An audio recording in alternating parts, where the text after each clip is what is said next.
Je vais vous parler des faux amis de l'astrologie.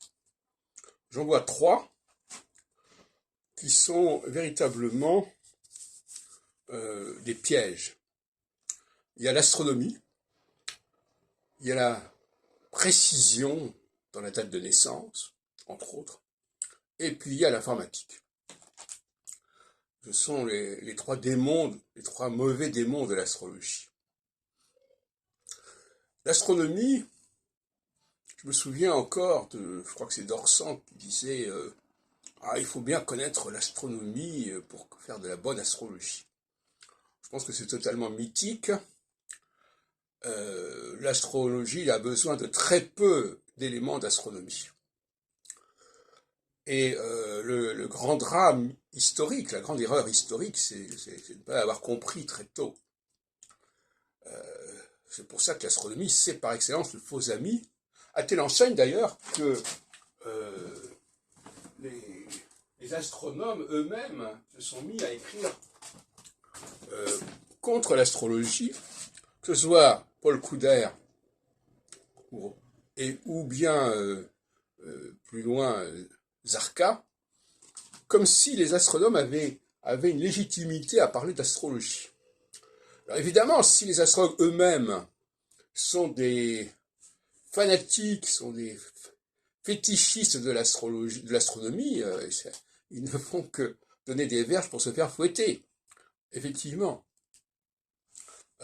J'ai montré à différentes reprises, et encore récemment, à quel point, par exemple, le fait que les astronomes aient nommé un certain nombre de planètes de noms mythologiques, comme Mercure, Vénus, Mars, Jupiter, Saturne, Uranus, Neptune et Pluton, c'était de faux amis de l'astrologie. L'astrologie avait surtout besoin de curseurs, c'est-à-dire Soleil, Lune et Saturne, et qu'à partir de là, elle n'avait besoin que des 4 saisons, qui ne sont pas une réalité astronomique stricto sensu. Alors, en ce qui concerne la précision, moi j'ai déjà également parlé de cela. Croire que plus on aura de précision dans les données de départ, plus on fera de la bonne astrologie, ça c'est complètement bidon.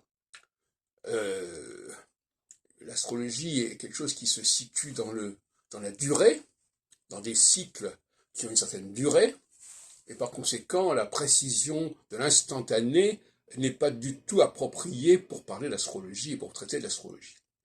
Et puis alors évidemment, il y a l'informatique.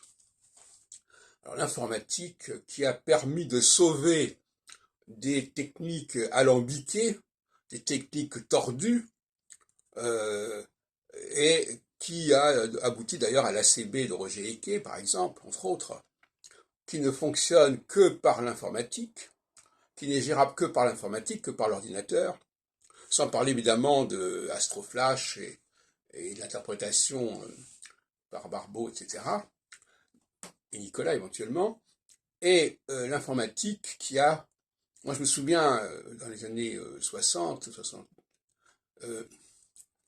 quand il s'agissait de parler des directions primaires, on dit « Ah non, c'est trop compliqué, ça demande des calculs de casse-tête, etc. » Et quelques années plus tard, avec l'informatique, tout ça pouvait être inclus dans l'arsenal astrologique sans aucun problème. Donc, voyez-vous, l'informatique a fait sauter la réaction de bon sens en disant « Mais non, on fait pas d'astrologie avec des trucs pareils. » Et puis je terminerai en disant que l'astrologie doit être à la portée de l'humanité. Et donc, l'humanité ancienne, parce que c'est pas aujourd'hui, il ne faut pas être anachronique. L'humanité ancienne, elle ne connaissait pas son heure de naissance déjà.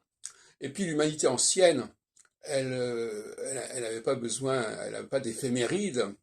Et il fallait regarder le ciel, et pas le ciel de manière précise, hein, mais le ciel dans sa progression, comme on regarde la lune progresser de la nouvelle lune à la pleine lune, donc des choses qui se font dans la durée. Donc là encore, on est dans l'anachronisme. Donc voyez-vous tous les démons, tous les mauvais génies de l'astrologie.